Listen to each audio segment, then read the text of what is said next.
আজকে বাসায় তৈরি করে নেব খুব অসাধারণ একটি tasty soup recipe. Hello everyone, আসসালামু আলাইকুম। ওয়েলকাম টু জান্নাত ফুড গ্যালারি। কীভাবে এই সহজ রেসিপিতে আজকে বাসায় থাকা উপকরণ দিয়ে আমি এই স্যুপটি তৈরি করলাম সেটাই আপনাদের সাথে শেয়ার করব। আপনারা যে অবশ্যই না খেয়েছেন একবার হলেও বানিয়ে খাবেন, আশা করছি ভালো লাগবে। তো আজকের এই রেসিপিটি কীভাবে বানালাম সেটাই আজকে আপনাদের সাথে শেয়ার করতে আসছি। দেখতেও যেমন সুস্বাদু দেখাচ্ছে, খেতেও কিন্তু মজার ছিল। তো এই মজার রেসিপিটি আজকে আপনাদের সাথে শেয়ার করব, চলেন দেখে আসি। এখানে আমি একটা ফ্রাই প্যানে কিছুটা তেল গরম করে তারপরে দিয়ে দিলাম মাংস। এখানে আমি চিকেনগুলো দিয়ে ভালো করে ভাজা করে নিচ্ছি। আমি চিকেনগুলো আগে থেকেই মশলা নিয়ে মাখিয়ে রেখেছিলাম। মশলা মাখানোর পর আমি চিকেনগুলোকে হালকা বাদামি রঙের করে ভেজে নিয়ে উঠিয়ে রাখলাম। এরপর আমি দিয়ে দিলাম সেই একই কড়াইতে পেঁয়াজ কুচি, আদা কুচি আর রসুন কুচি। এটাও ভালো করে হালকা বাদামি রঙের করে ভেজে এরপর এর ভিতরে দিয়ে দিলাম টমেটো কুচি। টমেটো আমি এর সাথে ভালো করে ভেজে নিচ্ছি। এরপর এখানে দিয়ে দিলাম সামান্য ঝালের গুঁড়া, জিরার গুঁড়া, ধনিয়ার গুঁড়া আর হলুদের গুঁড়া দিয়ে আমি সবগুলো মশলার উপকরণ একসাথে মিশিয়ে নিচ্ছি।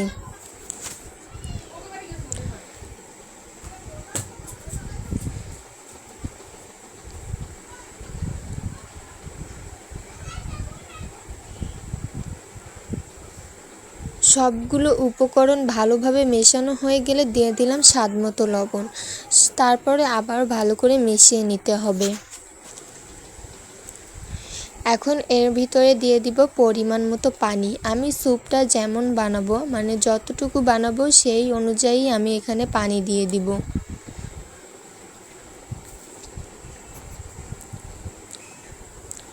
সেই অনুযায়ী পানি দেওয়ার পর পানিটা হালকা গরম হলে এর ভিতর আমি দিয়ে দিব লুডুস। আপনারা চাইলে যে কোনো রকমের লুডুসটাই এখানে ব্যবহার করতে পারেন। আমি কোকোলা এগ লুডুস নিয়েছিলাম। লুডুসটা আমি এর ভিতর ভালো করে মিশিয়ে দিচ্ছি।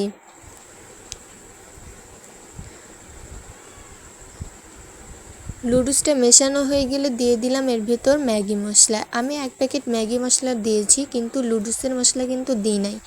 এরপর ম্যাগি মশলা দিয়ে ভালো করে নাড়িয়ে নিচ্ছি। এরপর এটাকে যখন আর একটু গরম হয়ে আসবে তারপর আমি এর ভিতর অল্প অল্প ডিম দেবো আর এভাবে নাড়িয়ে নিচ্ছি। সব ডিম কিন্তু একবারে দেওয়া যাবে না, অল্প অল্প করে দিতে হবে আর এভাবে নাড়িয়ে নিতে হবে।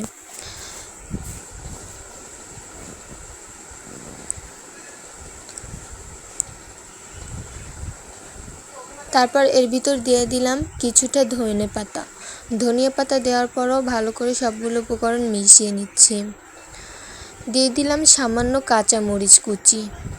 আপনারা ঝাল যে যেমন পছন্দ করেন তেমনটাই দিবেন। ঝালও দিয়ে ভালোভাবে নাড়িয়ে চাড়িয়ে নিচ্ছি। আর এরপর এই তো রেডি হয়ে গেল আমার আজকের স্যুপ রেসিপি। তারপর যে আগে থেকে ভাজা মাংসগুলো উঠিয়ে রেখেছিলাম সেই ভাজা মাংসগুলোই আমি দিয়ে দিয়েছি। চিকেনগুলো আমি আগে দিইনি, কারণ চিকেনগুলো আগে দিলে গলে যাওয়ার সম্ভাবনা ছিল, তাই পরে দিয়েছি। তারপর এই তো তৈরি হয়ে গেল আমার আজকের স্যুপ। তো বাসায় যারা এই স্যুপটি এখনও তৈরি করেননি তারা খুব শীঘ্রই তৈরি করে খেয়ে ফেলবেন। দেখতেও যেমন লাগে, খেতেও কিন্তু খুবই সুস্বাদু হয়, এবং যে এই স্যুপটি একবার খাবেন সে তো বারবার খেতে মনে চাবে। তো আজকের স্যুপ রেসিপি কেমন হলো সবাই কিন্তু অবশ্যই কমেন্টে জানাবেন। ভালো লাগলে অবশ্যই একটা লাইক করবেন, চ্যানেলটি সাবস্ক্রাইব করবেন। আর যে ফেসবুক থেকে দেখছেন সে অবশ্যই পেজটি ফলো করবেন। এরকম আরও ভিডিও পেতে অবশ্যই পেজটির সাথে থাকবেন এবং ইউটিউবের সাথে থাকবেন।